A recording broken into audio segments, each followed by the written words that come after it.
TDP Janasena social media రాబందులు మృగాల్లాగా వాళ్ళ వికృత చేష్టలతో వాళ్ళ దుర్మార్గమైనటువంటి చేష్టలతో గీతాంజలి అనే తెనాలికి చెందిన ఒక బీసీ మహిళ, ఒక ఇల్లాలు, ఇద్దరు చిన్నారులు ఉన్నటువంటి ఒక మహిళ, ఒక సోదరిమణి నిండు ప్రాణాన్ని కిరాతకంగా చంపినటువంటి ఈ సోషల్ మీడియా పచ్చముఖలు, జనసేన మూకలు అసలు వీళ్ళు మనుషుల మృగాలని అడుగుతున్నాను మిమ్మల్ని. సమాజంలో మానవత్వాన్ని మంటగలిపారే, ఒక సాధారణ మహిళ అనేది కూడా చూడకుండా ఒక బెనిఫిషియర్ ఆమె. మీ కళ్ళు మండాయి, మీ కడుపు మండింది. మీ స్వార్థ రాజకీయాల కోసం, మీ దుర్మార్గమైన రాజకీయాల కోసం సామాన్య మహిళలు మీరు బలి తీసుకోవడానికి మీకు ఎవరిచ్చారు ఈ అధికారం అని చెప్పి ఈరోజు నేను తెలుగుదేశం పచ్చ మీడియాని, పచ్చ మూకల్ని, జనసేన మూకల్ని నేను ప్రశ్నిస్తున్నాను. గీతాంజలి అనే మహిళ చేసిన తప్పేమి?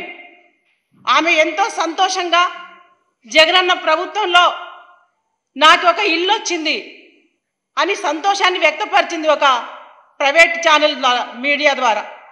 తన కూతురికి అమ్మఒడి వచ్చింది, తన అత్తకి చేయూత పథకం వచ్చింది, తన మామకి పింఛన్ వచ్చిందని చెప్పి తన ఇంట్లో 4 పథకాలు వస్తున్నాయని చెప్పి ఆనందాన్ని వ్యక్తపరచడం కూడా ఈ దుర్మార్గులకు కళ్ళు మండే కిరాతకంగా ఆ అమ్మాయిని సోషల్ మీడియాలో ట్రోల్ చేస్తూ, దూషణలు చేస్తూ, వ్యక్తిగత దూషణలకు పోయి ఆ కుటుంబం, ఆ చిన్నారులను కూడా అనేది చూడకుండా ఆ కుటుంబాన్ని టార్గెట్ చేసి చాలా చిత్రహింసలు గురి చేస్తే ఆందోళన చెంది, మానసిక ఆవేదన చెంది గీతాంజలి మనోవేదనకు గురయ్యి తట్టుకోలేక ఒక సాధారణ సాటి మహిళ సమాజంలో ఏమీ తెలియని, అభం శుభం తెలియని అమాయకురాలు, అలాంటి అమాయకురాలతో మీరు ఆడుకుంటున్నారంటే ఎంత నీచులు, మీరు ఎంత దుర్మార్గులు. సమాజంలో అసలు మిమ్మల్ని ఎలా చూడాలి? ఈ సమాజంలో మిమ్మల్ని మృగాలుగా చూడాలి. తెలుగుదేశం పార్టీ చంద్రబాబు నాయుడిని ప్రశ్నిస్తున్నాను, పవన్ కళ్యాణ్ని ప్రశ్నిస్తున్నాను. మీరు ఒక పార్టీకి అధినేతలు, మీ పార్టీ తరఫున కోట్ల రూపాయలు వెచ్చించి ఈరోజు ఐటీడీపీ సోషల్ మీడియా అని చెప్పి నీ కొడుకు లోకేష్ పచ్చ సోషల్ మీడియా నడుపుతున్నాడు. ఇందుకేనా సోషల్ మీడియా నడుపుతున్నది? మీరు అమాయక ప్రజల్ని బలికొనడానికేనా? జగనన్న రాజ్యంలో ఎంతో ఆనందంగా, సంతోషంగా మహిళలుంటే మీకు గిట్టడం లేదు, నచ్చడం లేదు, ఈర్ష్య మీకు. మీరెందుకంటే మీ ప్రభుత్వంలో మీరు ఇలాంటివి ఏమి చేయలేదు. 14 సంవత్సరాలు చంద్రబాబు నాయుడికి ముఖ్యమంత్రిగా ఇస్తే, మొన్న 5 సంవత్సరాలు ముఖ్యమంత్రిగా ఇస్తే మహిళలకి ఏదైనా గుర్తుపెట్టుకోవడానికి ఒక పథకం చేశారా చంద్రబాబు నాయుడు? మీరు మహిళలు గుర్తుపెట్టుకోవడానికి, మహిళల బాగు కోసం, మహిళల సంక్షేమం కోసం, మహిళల్ని సామాజిక న్యాయంలో భాగం కావాలని భాగస్వామ్యులు చేశారని అడుగుతున్నాను చంద్రబాబు నాయుడిని. మీరు ఏమి కూడా చేయలేదే. ఓట్ల కోసం కాదా మీరు మహిళల్ని వంచింది, మోసం చేసింది, దగా చేసింది? రాష్ట్రంలో ఆసరా ద్వారా మరి డ్వాక్రా గ్రూప్ అక్క చెల్లెమ్మలకి 2014లో 14,000 కోట్ల రూపాయలు చెల్లిస్తానని చెప్పి ఓట్లు వేయించుకొని గద్దెన కూర్చొని ఆ అక్క చెల్లెమ్మలు ఎంత దగా చేసావు, ఎంత మోసం చేసావు చంద్రబాబు నాయుడు నువ్వు? ఏనాడైనా నువ్వు ఒక నాయకునిగా ఈ రాష్ట్రంలో, ఒక ముఖ్యమంత్రిగా మహిళల్ని గౌరవించావా? వాళ్ళకి న్యాయం చేశావా? అవన్నీ చేయకపోగా ఈరోజు మీ స్వార్థ రాజకీయాల కోసం, మీ కుట్ర రాజకీయాల కోసం, మీ దగా రాజకీయాల కోసం ఈరోజు మీరు ఒక అధికార దాహంతో ఈరోజు సామాన్య మహిళల్ని, సమాజంలో సేవ చేసే వాలంటీర్స్ని, మరి లాస్ట్కి చదువుకునే పిల్లలు, ఈరోజు జగనన్న ప్రభుత్వంలో ఇంగ్లీష్ మీడియం చదివే పిల్లలు అమెరికా యాసలో మాట్లాడుతుంటే కూడా ఓర్చుకోలేక ఆందోళనకు గురి చేశారు చిన్నారులను కూడా. మీరు ఎంత దుర్మార్గులు మీరు! ఈ సమాజంలో మిమ్మల్ని ఖచ్చితంగా ప్రజలు వెలివేస్తారు. మిమ్మల్ని తరిమి కొట్టే టైం కూడా ఆసన్నమైంది. మీ పాపాలు పండే టైం కూడా ఆసన్నమైంది. చంద్రబాబు నాయుడు, పవన్ కళ్యాణ్, మీరు గుర్తుపెట్టుకోండి. రాష్ట్రంలో మీరు ఇలాంటి వికృత చేష్టలు చేస్తూ, ప్రజల్ని భయాందోళనకు గురి చేస్తూ, కనీసం ఒక సాధారణ మహిళను కూడా చూడకుండా మీరు గీతాంజలిని ఎంత దారుణంగా సోషల్ మీడియాలో ట్రోల్ చేసి ఆమె చావుకు కారకులయ్యారే. ఈ చావుకు కారకులైనటువంటి పచ్చ సోషల్ మీడియా, జనసేన మూకల్ని ఖచ్చితంగా ప్రభుత్వం చర్యలు తీసుకోవాలి. చట్టపరంగా వాళ్ళపైన యాక్షన్ తీసుకొని వీళ్ళని ఖచ్చితంగా కఠినంగా శిక్షించాలని చెప్పి ఆంధ్రప్రదేశ్ వైఎస్ఆర్సీపీ రాష్ట్ర మహిళా అధ్యక్షురాలుగా నేను ప్రభుత్వానికి విజ్ఞప్తి చేస్తున్నాను. ఇలాంటివి రాష్ట్రంలో జరగడానికి వీల్లేదు. ఖచ్చితంగా ఇలాంటి పునరావృతం కాకూడదని కూడా నేను వేడుకుంటున్నాను. ఎందుకంటే మహిళలకి రక్షణ కోసం జగనన్న దిశ చట్టాన్ని తీసుకొచ్చారు, దిశ యాప్ తీసుకొచ్చారు. 2000 ప్రజలు ఉన్నటువంటి గ్రామ సచివాలయానికి ఒక మహిళా కానిస్టేబుల్ నియమించారు. జగనన్న ప్రభుత్వంలో మహిళలకి ఇంత మంచి జరుగుతుంటే చూసి ఓర్చుకోలేక ఈ 4.5 సంవత్సర కాలం కూడా చంద్రబాబు నాయుడుకి ఒత్తాస పలుకుతున్న తన దత్తపుత్రుడు పవన్ కళ్యాణ్, తన సొంత పుత్రుడు లోకేష్ పచ్చ మీడియాని ఆసరాగా చేసుకొని విషంగక్తు బురద జల్లే కార్యక్రమాలు 4.5 సంవత్సరాల కాలం చేశారు. మీరు ప్రజల్ని పక్కదారి పట్టించాలనేది మీ రాజకీయ చతురతంతా కూడా. ఏనాడైనా మీరు ఈ రాష్ట్రంలో పేద వర్గాలకి, బీసీలకు, ఎస్సీలకు ఏదైనా న్యాయం చేశారా చంద్రబాబు నాయుడు? మీరు ఏనాడు చేశారు? మీ ప్రభుత్వంలో ఎవరికైనా న్యాయం జరిగిందా? సామాజిక న్యాయం అందిందా? బీసీలను ఓటు బ్యాంకుగా వాడుకొని ఓట్లు వేయించుకొని వాళ్ళని అవమానపరిచారే. బీసీలకు ఏదో 2 కత్తెరలు 2 ఇస్త్రీపెట్టెలు ఇస్తే బీసీలకు న్యాయం జరుగుతుంది అంటున్నాడు చంద్రబాబు నాయుడు. ఈరోజు బీసీలు ఆ పరిస్థితుల్లో లేరు చంద్రబాబు నాయుడు. జగనన్న ప్రభుత్వంలో సామాజిక న్యాయాన్ని అందిస్తున్నటువంటి జగనన్న ప్రభుత్వంలో ఎంతో గౌరవంగా ఈరోజు బీసీలు ఉన్నారు.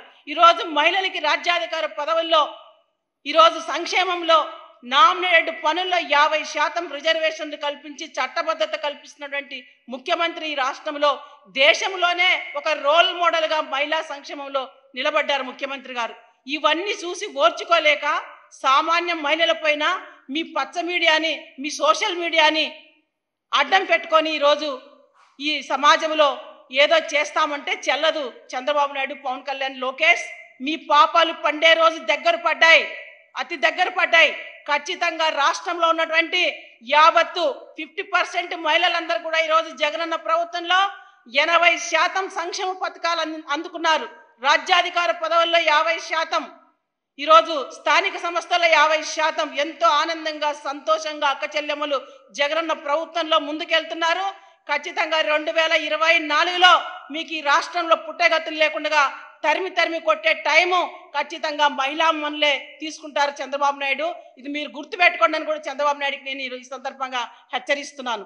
చంద్రబాబు నాయుడు ఏనాడైనా కూడా ఆయన నవ్యాంధ్రప్రదేశ్లో కాల్మని అడ్డం పెట్టుకొని ఎంతో మంది మహిళల మాన ప్రాణాలు దోచింది మీరు కాదా?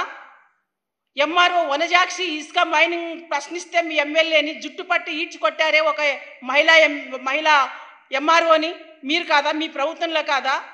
రిషితేశ్వరి అని ఒక పీజీ స్టూడెంట్ని కాలేజీలో ర్యాగింగ్ భూతం అడ్డం పెట్టుకొని ఆ అమ్మాయి ఆత్మహత్య చేసుకొని చనిపోతే ఆ ప్రొఫెసర్ని ఎంటేసుకొచ్చాడు చంద్రబాబు నాయుడు. చంద్రబాబు నాయుడు ఏనాడైనా తన ప్రభుత్వంలో, తన రాజకీయ అనుభవంలో మహిళల్ని కాపాడింది లేదు. ప్రతి ఒక్కరిని ఏడిపించడం, ప్రతి ఒక్కరిని నెట్టేయడం, ప్రతి ఒక్కరిని దగా చేయడం, మోసం చేయడమే చంద్రబాబు నాయుడు నేపథ్యంగా సాగింది. కాబట్టే ఈరోజు జగనన్న ప్రభుత్వంలో మహిళలు ఆనందంగా, సంతోషంగా ఉండడం వాళ్ళకి గిట్టడం లేదు. వాళ్ళ కండ్లలో మంట, కడుపులో బాధ. కాబట్టే ఇలాంటి వాటికి పాల్పడుతూ సోషల్ మీడియాను అడ్డు పెట్టుకొని ఈరోజు ఐటీడీపీ సోషల్ మీడియా ద్వారా కోట్ల రూపాయలు వెచ్చించి ఈరోజు దాన్ని నడుపుతున్నందుకు మీరు ఇందుకైనా మీరు నడుపుతున్నది సమాజంలో ఏం సంకేతాలు ఇస్తున్నారు? ఈ సమాజంలో మీరు సోషల్ మీడియా అంటే ప్రజలకు మంచి జరగాలి, సమాజం ఆరోగ్యంగా ఉండాలి, ఈ విధంగా ఆలోచించాలి ఒక నాయకునిగా. నువ్వు నీ స్వార్థ రాజకీయాల కోసం, నీ అధికార దాహం కోసం ఒక నిండు ప్రాణాన్ని బలిగొన్నారే మీరు. ఎంత దుర్మార్గం ఇది! నేను ఒకటే ఆంధ్ర రాష్ట్ర మహిళాంతలని, ఎస్సీ ఎస్టీ బీసీ మైనార్టీ ప్రజలందరినీ కూడా అప్రమత్తం కావాలి. ఇలాంటి నాయకులు కాదు మన రాష్ట్రానికి నాయకులు. ఇలాంటి వాళ్ళకి మనం బుద్ధి చెప్పాలి 2024 ఎన్నికల్లో. దీని ద్వారా మన ఎన్నికల ద్వారా మనం బుద్ధి చెప్పాలి వీళ్ళకని చెప్పి కూడా రాష్ట్ర ప్రజలందరూ కూడా సవినయంగా నేను వివరించుకుంటున్నాను. మరి ఈరోజు గీతాంజలి అనే ఈ అమ్మాయి ఎంత దారుణంగా ఈ అమ్మాయిని ఈరోజు మరి చంపడం జరిగింది. సోషల్ మీడియాలోన సజ్జ అజయ్ అనే తెలుగుదేశం పార్టీకి చెందిన మరి యూత్ ప్రెసిడెంట్ అంటే ఈ అబ్బాయి, మరి ఒక యువకుడు, మరి నీకు చెల్లి లేదా తమ్ముడు, నీకు అక్క లేదా, నీకు అమ్మ లేదా? ఒక 2 చిన్నారులు ఉన్నటువంటి తల్లిని, అత్త మామ తల్లి ఉన్నటువంటి ఒక ఇల్లాలని ఇంత దారుణంగా సోషల్ మీడియా ట్రోల్ చేసి, ఇంత దారుణంగా ఒడిగట్టి సమాజం అనేది కూడా మర్చిపోయి మృగాల్లాగా ప్రవర్తించి రాబందుల్లాగా ప్రవర్తించి ఆ అమ్మాయిని హత్య చేశారే, ఎంత దుర్మార్గం ఇది. యావత్ ఆంధ్ర రాష్ట్ర ప్రజలందరూ కూడా ఈ విషయం పట్ల గమనించాలి, ఈ కుటుంబానికి అండగా నిలబడాలని చెప్పి కూడా రాష్ట్ర ప్రజలు నేను కోరుతున్నాను. అలాగే మన గౌరవ ముఖ్యమంత్రి జగన్మోహన్ రెడ్డి గారు కూడా ఈరోజు ఒక దిగ్భ్రాంతికి గురై, ఎందుకంటే ఆయన ప్రభుత్వంలో మహిళలే మహారాణులు అని చెప్పి మహిళలకు అగ్ర తాంబూలాన్ని ఇచ్చి మహిళల్ని టాప్ లెవెల్లో నిలబెడుతూ దేశానికే మహిళా సాధికారతలో మరి రోల్ మోడల్గా నిలబడినటువంటి ముఖ్యమంత్రి జగనన్న ఈరోజు ఎంతో బాధపడుతూ గీతాంజలి చనిపోవడం అన్నది అసలు ఈరోజు అసలు తను చాలా దిగ్భ్రాంతికి గురై ఈరోజు ఆ కుటుంబానికి 20 లక్షల రూపాయలు ఎక్స్గ్రేసియా కూడా ప్రకటించడం జరిగింది. ధన్యవాదాలు తెలుపుతున్నాను గౌరవ ముఖ్యమంత్రి జగన్మోహన్ రెడ్డి గారికి. పోయిన ప్రాణాలు రావు కానీ ఆ కుటుంబానికి నీ మంచి మనసుతో ఇంత పెద్ద సహాయం చేస్తున్నందుకు ఒక బీసీ మహిళగా, ఒక రాష్ట్ర వైఎస్ఆర్సీపీ మహిళగా జగనన్నకి ప్రత్యేకమైనటువంటి ధన్యవాదాలు తెలుపుతున్నాను ఈ సందర్భంగా. మరి అలాగే ఆ చిన్నారులు, 2 చిన్నారులు ఉన్నారు, ఆ చిన్నారులు కూడా చదువుకి కావాల్సిన బాధ్యత అంతా కూడా జగనన్నే తీసుకుంటానని చెప్పి కూడా చెప్పడం జరిగింది. మరి ఈ తెనాలికి చెందినటువంటి గీతా విషయంలో ఎవరైతే దుర్మార్గంగా ప్రవర్తించారో రాబందుల్లాగా, దుష్టుల్లాగా, వాళ్ళని ఖచ్చితంగా చట్టపరంగా వాళ్ళని పరిగణలోకి తీసుకొని, అదుపులోకి తీసుకొని వాళ్ళని శిక్షించాలని చెప్పి కూడా జగనన్న మరి ప్రభుత్వానికి కూడా తెలియజేయడం జరిగింది, చట్టానికి. కాబట్టి చట్టం ఎవరికి చుట్టం కాదు, ఖచ్చితంగా చట్టం పని చట్టం చేసుకుంటూ పోతుంది. మరి ఇలాంటి దుర్మార్గులకు ఖచ్చితంగా 2024 ఎన్నికల్లో బుద్ధి చెప్పాల్సిందే. ఇలాంటివి ఎక్కడ కూడా పునరావృతం కాకుండా కూడా మరి చట్టాలు కూడా కాపాడాల్సిన బాధ్యత ఉంది. ఎందుకంటే మహిళలు చాలా సున్నితమైనటువంటి మనసు గల వాళ్ళు. మరి నేను ఒకటే మహిళామతలకు చెప్పేది, మనం చాలా ధైర్యంగా ఎదుర్కోవాల్సినటువంటి అంశాలు వచ్చినప్పుడు ధైర్యంగా కూడా మహిళలు మానసికంగా కూడా మనం ప్రిపేర్ అయ్యి ఎదుర్కోవాలి ఇలాంటి సమస్యల్ని.